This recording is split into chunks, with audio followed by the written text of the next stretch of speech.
Hey guys, if you want to try a fantastic corn dog recipe, this is the one that you're looking for. It's sweet, it's delicious, it's beefy, it's all things perfect in a wonderful corn dog. Give this recipe a try. You're not going to regret this one, guys. It is absolutely fantastic tasting. Hey guys, welcome back to Texas Cooking Today.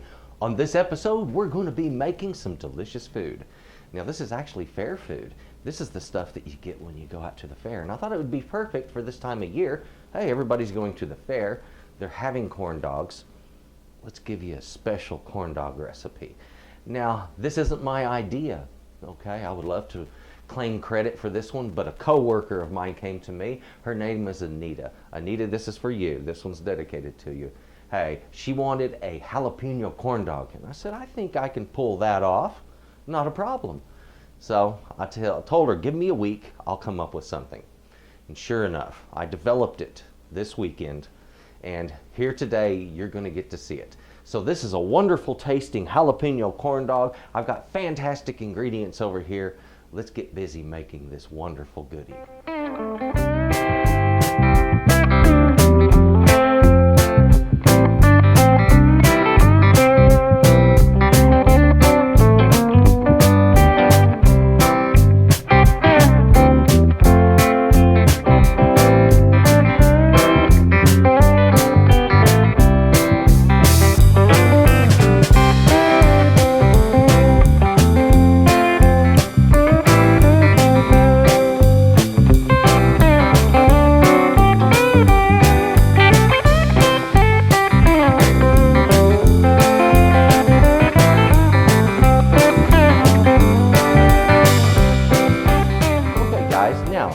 Going to make corn dogs. The first thing on the list is going to be the dog. Now, the quality of your corn dog is really going to be centered a lot around two things. A, the batter, and B, the quality of the dog. If the dog inside isn't remarkable, then your corn dog is going to be unremarkable no matter how good the batter is. So I'm recommending a good beef frank. That's what I have here. You can use chicken or pork if you prefer those. I found this frank. It was made in Texas and it has jalapeno in it. And I thought, hey, perfect for this recipe. So if you're lucky enough to find some all beef franks with jalapeno, I'd say go with those suckers. I like to use the thinner ones that are bun length. And that way I get a nice corn dog, but not too much, not too heavy on the dog inside.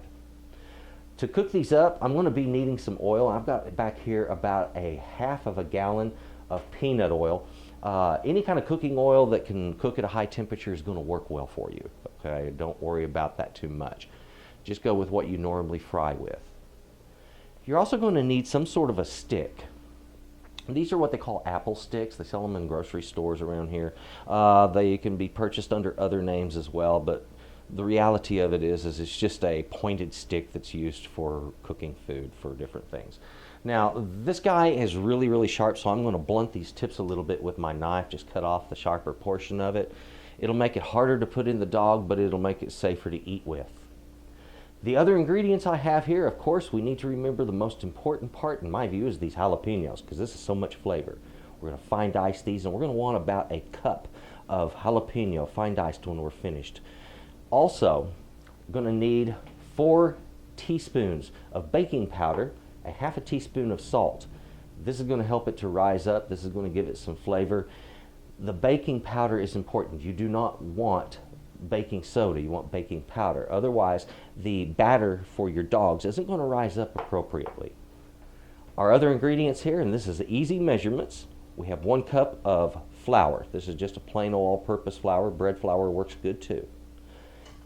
Right here I have cornmeal, 1 cup. 1 cup of milk, 2 eggs, and a 1/4 cup of sugar. Now all I have to do is just get on with cooking this up. So first thing we need to do, let's slice up these and get them diced. And I want to show you how to remove a lot of the heat from this. These little devils can be pretty hot, but if you know how to process them the right way, you can remove a large chunk of the heat that's involved in eating jalapeno.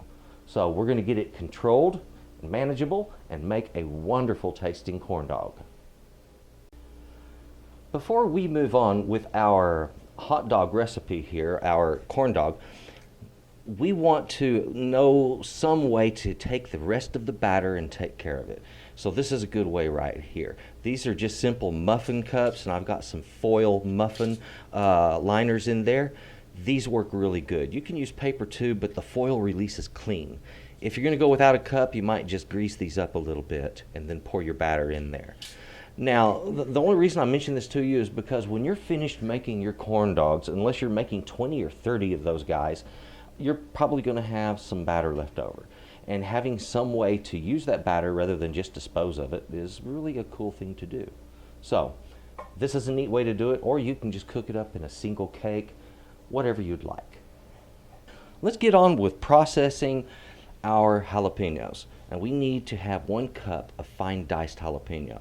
But there's something I want to forewarn you about. Capsaicin, that's the oil that's inside of these things that makes them hot. Capsaicin does not wash off of your skin very easy, so if you get it on your skin, it's going to be there for a while. The same way your mouth would normally burn for a long time because it's hard to wash the capsaicin out of your mouth. It's hard to get it off the skin.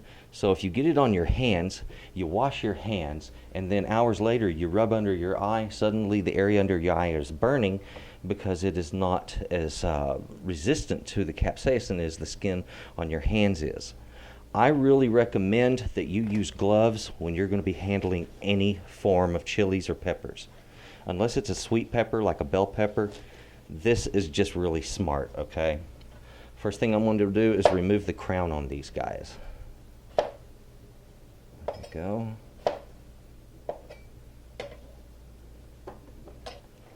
Next thing I need to do is split these just like so.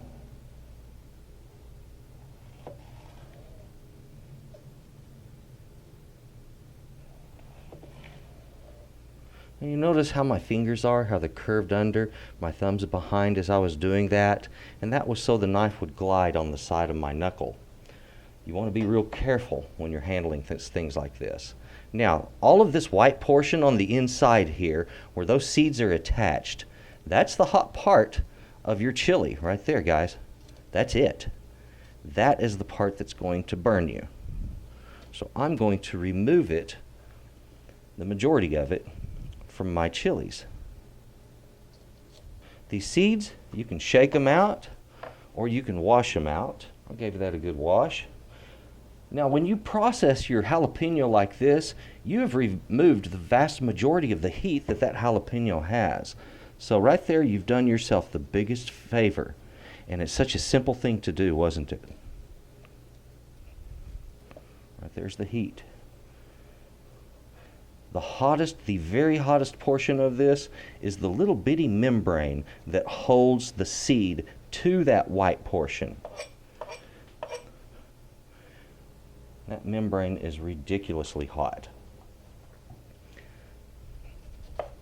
So if you notice, I used my paring knife. I just slide it right in behind those and remove them.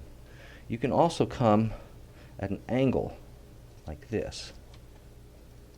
Slide right up underneath it. Isn't that simple? Go ahead and remove all of the center sections from yours, and we'll get on with slicing these things up. I have to admit, this is one of my favorite vegetables. I just love chilies. They have so many different flavors. There's many different heat profiles. All kinds of chilies in the world. And I think that they are a very underutilized vegetable. And that's unfortunate because there's so much to gain through this fabulous vegetable. Let's go ahead and finish cutting these wonderful little darlings up. I'm going to take these, and once again, it's how we hold our knife and our vegetable. On that knife, you want to get control on it so it doesn't roll from side to side. And the best way to do that is pinch it right in front of the blade, where the blade, right in front of the handle, where the blade meets the handle on that flat portion. Pinch it, and then wrap the other fingers around that handle behind it, right there. This is a safe way to hold your knife. It keeps it from rolling and keeps much better control on it. Now, the other hand, real important. Let me teach you what's called the crab technique on holding your vegetables. Now, when you're holding vegetables to cut them, if you're holding them like this, you're likely going to get cuts, and you may have already experienced that. Do yourself a favor, use this technique. Instead of holding your vegetables like this, take your hand and turn those fingers under like this. Boom. Now you see how my hand is kind of in holding a ball position or a crab position? With that center digit vertical, the knuckle down here, the bottom digit curved under. That way, there's nothing for the knife blade to hit. Okay, and then the finger can slide, it can hold that blade, and the blade can slide on the side of it. It becomes a guide. The thumb holds the food from the back. Now, remember, we're going to be doing small dice, so we need really thin slices on this. Between a 1/16 of an eighth and an 1/8 of an inch, that is optimal.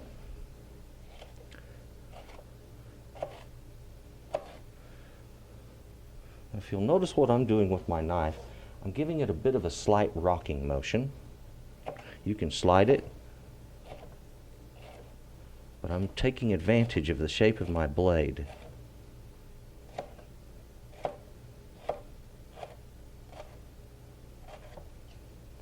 There. Now again, very narrow slices. They don't have to be perfect.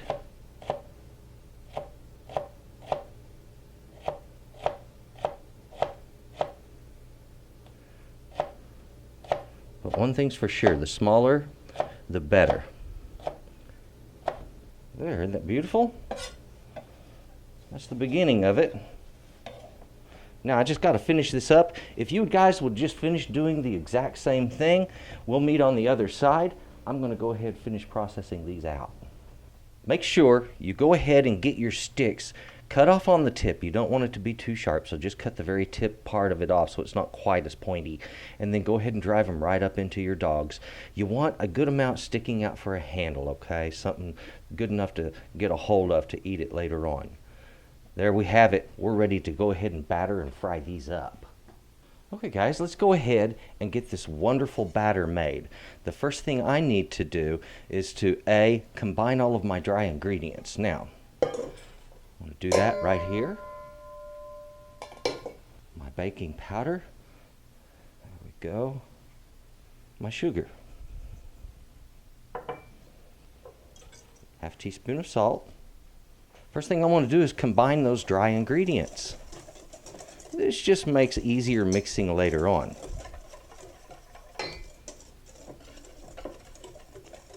My next step, I need to combine my wet ingredients. Good bowl here for our wet ingredients. First thing, let's crack our eggs.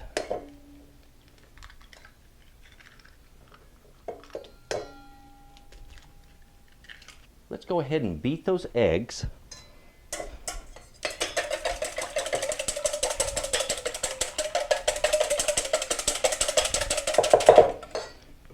Next, I'm going to beat in the milk.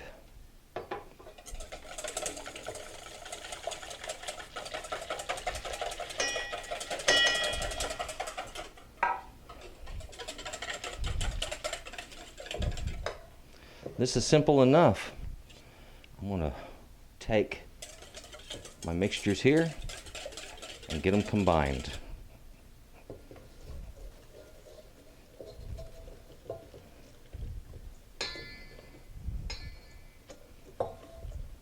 Go ahead and put in my jalapeno. Give this a good mix. I want to make sure we don't have any lumps. That it's a nice smooth mixture. Make sure you scrape the bowl down real well so there's nothing dry against the edges. There we have it. Now all I need to do is simply wait for this to thicken up a little bit. Now what's going to happen there?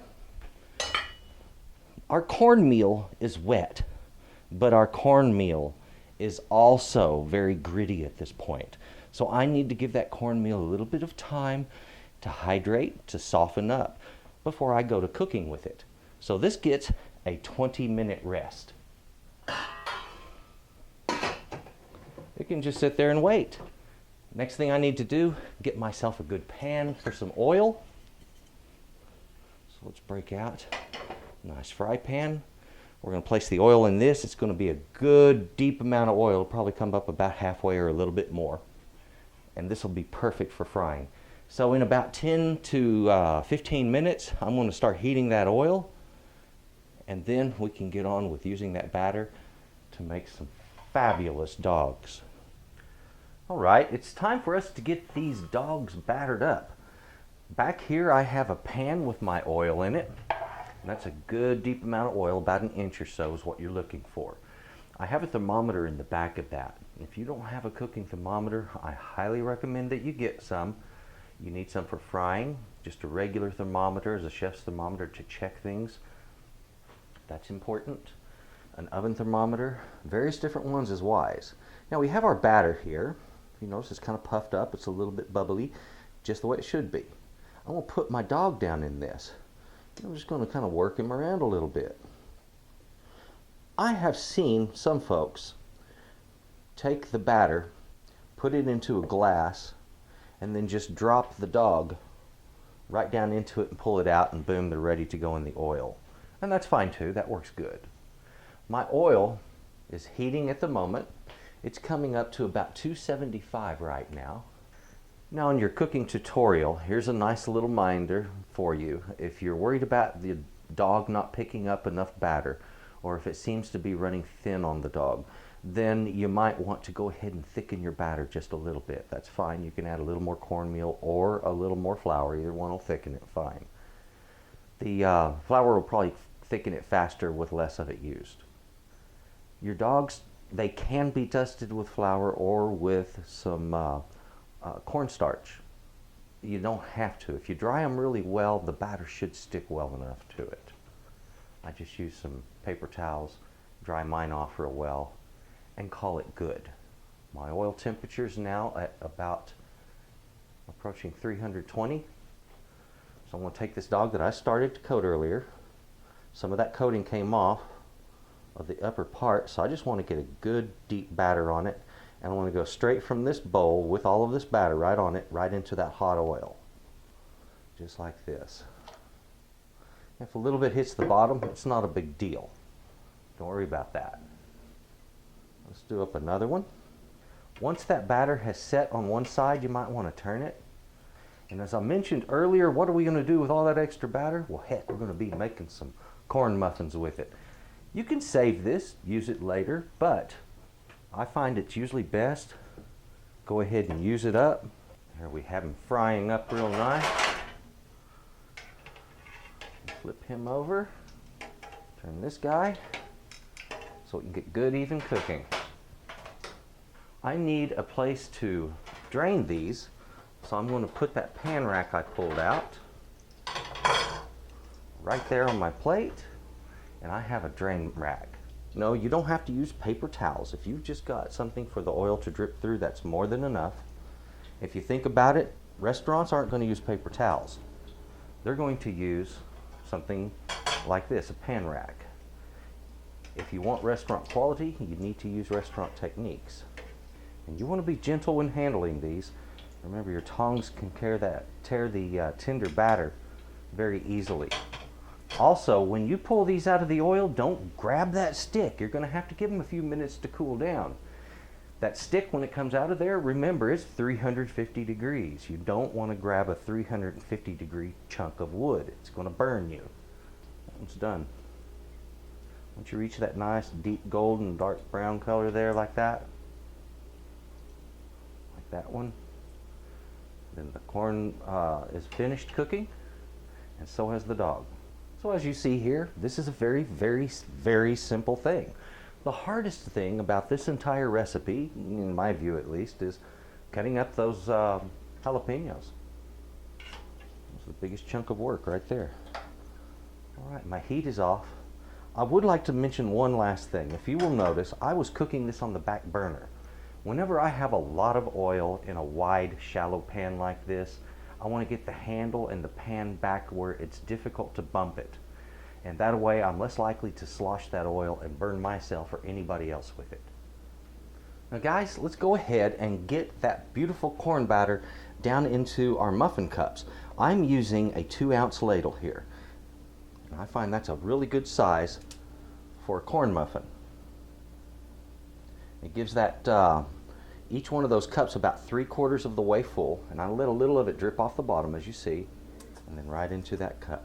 So what do I do with this final cup? Very simple. Pull that out, put a little bit of water in here, and that helps to balance how the pan heats, because you have something in each of these cups that's cooling each of these cups. To have this one become suddenly hotter than the rest means that these are going to cook more on one side, this side here and this side here, than they would otherwise. So fill this with a little water and get a more even cooking. So I have my oven preheating. 350 degrees is what I want to put these in at, and it's going to take them about 15 to 20 minutes. When they puff up and get a little golden brown on top, they are just right. Okay guys, let's get these corn muffins down in this oven. Oh yeah.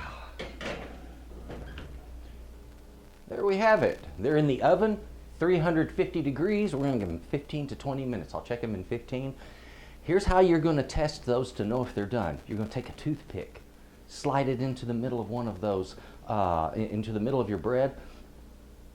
If it comes out clean, if it's not wet, then your cornbread is finished.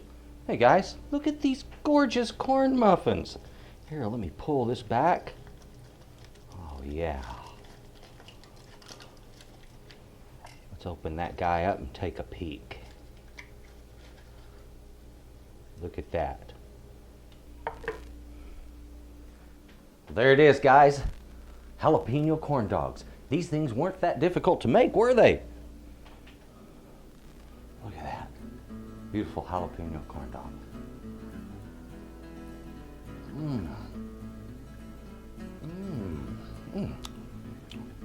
You know, the savory dog, beefy dog, and the sweetness from the corn just hit you right off the bat. And it's so good, so delicious. My favorite is just a little bit of mustard on my dogs. I've always liked them that way.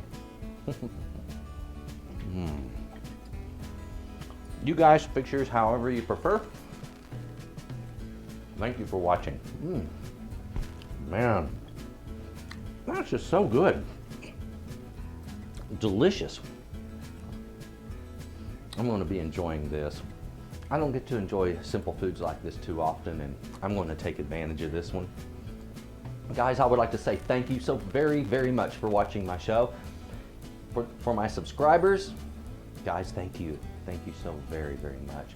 And if I could ask for you folks to please share my videos. I want to get the word out about Texas Cooking Today and build this into something special. So, Texas Cooking Today thanks you, ask you to please subscribe, and you folks, well, you have a good day. Hey guys, thank you for watching Texas Cooking Today. Do appreciate it. If you would, please subscribe. If you like this, just click like down there, and if you would, I would really appreciate it if you add me to your favorites. Thank you.